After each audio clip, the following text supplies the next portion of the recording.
Hello, welcome back to my channel. My name is Ashley and this is Faithful Ratter.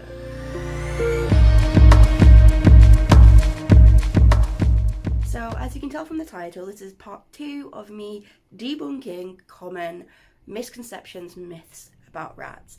I'm hoping to get this video done quite quickly because I've got to leave for work in half an hour and I haven't even got my shoes on yet. So let's speedy into it. So the first myth is you have to neuter male rats, and the simple answer to this is no. Theoretically, you don't have to neuter any animal, but neutering lots of animals has a lot of health benefits, and a lot of animals need neutering to deal with a very common occurrence of hormonal aggression. Now, in male rats, this isn't the case. They only need to be neutered for a medical reason, either some sort of cancer or something going on with their reproductive system, or if they are suffering from hormonal aggression. If you want to know more about hormonal aggression and neutering and all that sort of stuff, I will have a video out on that soon. One of my rats, Akatosh, did get neutered on Friday, which is 3 days ago when you're watching this, and I'm going to be making a whole video about my experience, why I did it, how it's improved, the recovery, all of that sort of stuff. But no, you don't have to neuter male rats. That is a myth. They can in most cases live very happily together with other male rats. They carry diseases. Well, yes, they do carry diseases, but all animals carry diseases, including us. Have you been around for the past 2 years? And I've mentioned this in my last video, but scientists have proven that the plague spread so fast because of human-to-human transfer, and if the biggest spreader was zoonotic transfer from rats to humans or from rats to fleas to humans, it wouldn't have been so fast. It was us. We're disgusting. Haven't you found that out the past 2 years? The next one is all they do is bite and run away from you. If you're treating them well, if you're bonding with them, this just isn't true. Sometimes it's true when they're, come from a bad place. I have one rat that used to be bitey. I made a whole video about how I got him to be the confident rat that he is now, but this is just not true. Soz. Next one says, my mother-in-law is convinced that rat tails can fall off and then grow back. I'm sorry to break it to you, they can't. They are not reptiles. I know some geckos and things like that can do this, however they can't regrow it fully. They only can grow it to a certain extent, and if it's damaged too much, or if it's fallen off from too high up, then it can't grow back at all. And I know rat tails have scales on them, but they are not reptiles, and this is not true, so please don't test it out. I'm begging you, please don't test it out. Next one, that once rats bite, they have a taste for blood and they won't stop, so you have to euthanize. This is just not true, as proven by my beautiful Pullman. It's not usually a learned behavior, it's usually either a hormonal behavior or out of fear. And both of those two things can be solved. There may be rare cases that the behavior is so ingrained in them through fear that they're not able to, act normally and not bite, but they don't get a taste for blood. Why are bars called bumblefoot? So this is a contented.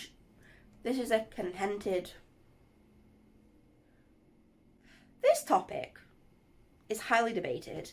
Now, on their own, why bars don't cause bumblefoot, they can if they're kept unclean, and it's most commonly seen that people who keep rats or other animals on wire floors, that these animals are not taken care of because they've not been researched, so their cages aren't clean, and bumblefoot is caused by an infection, so they must get a cut on their foot and then get infected, and that's what bumblefoot is. However, that doesn't mean that you should have rats on wire floors. This is extremely uncomfortable for them, and they have to do a lot of work to hold onto the bars and to be able to walk on them, and that really tires out their feet muscles and their little toes, and it's just not comfortable. Imagine you walking around on metal bars all day. No, you probably would, your feet would be fine, but it would hurt and you'd be very uncomfortable. So wire bars in themselves don't cause bumblefoot, but they can in unhygienic conditions, but they're also very uncomfortable for rats to walk on, and it shouldn't be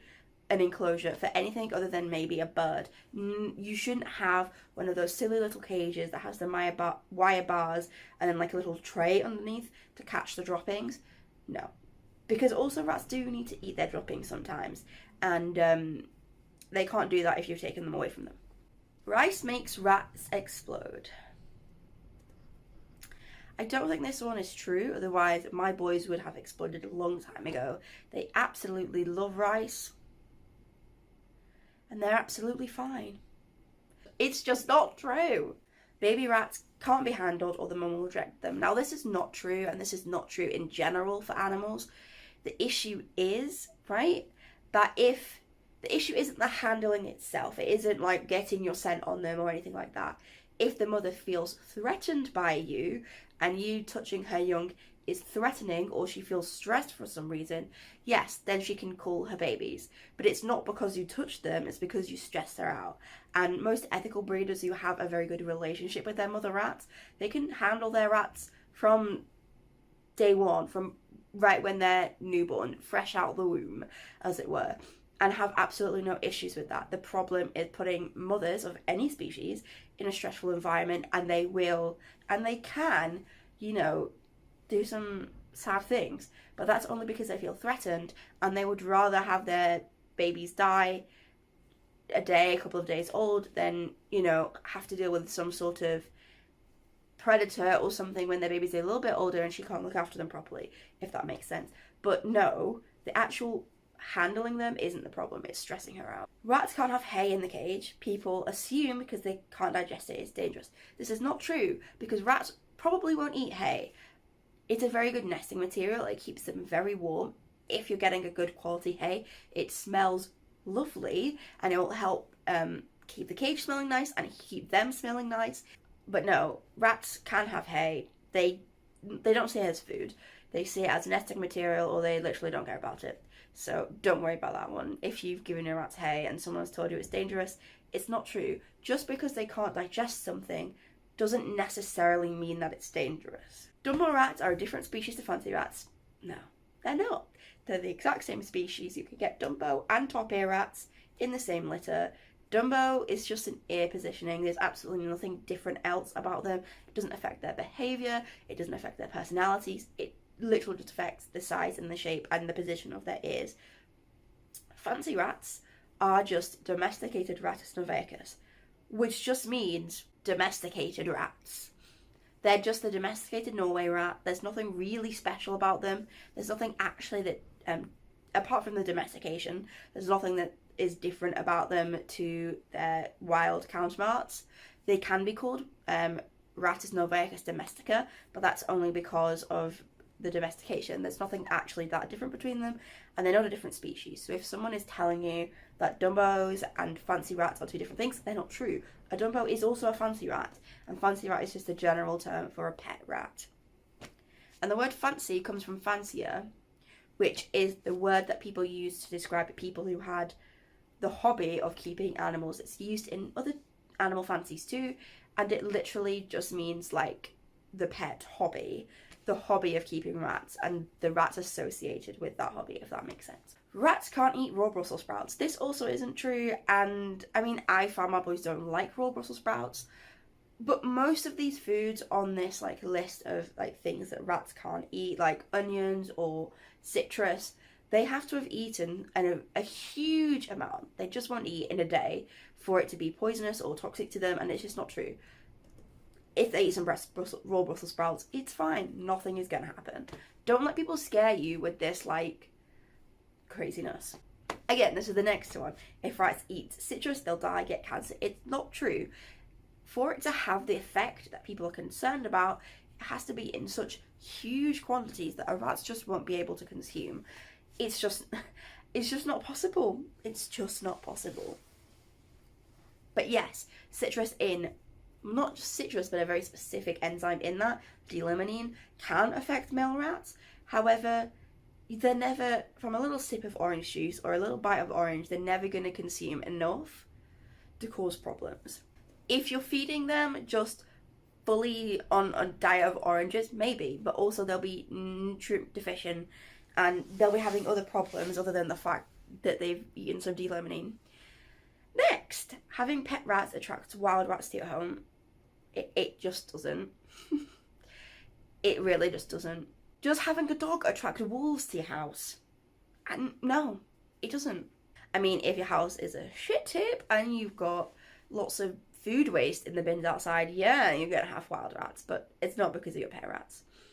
If a rat eats another rat after passing, it's now a cannibal and should be put down for safety. This again isn't true. Rats will consume the body of a deceased rat, and this is only because they are prey animals and they're trying to protect themselves from predators. And you know, a decomposing body is quite obvious and will attract predators, and that's why they do it. They do it to keep the rest of their colony mischief safe. It's a natural instinct, and you shouldn't punish them for that natural instinct. I haven't experienced this myself, but it can be very, very distressing to come in and see that they've done this.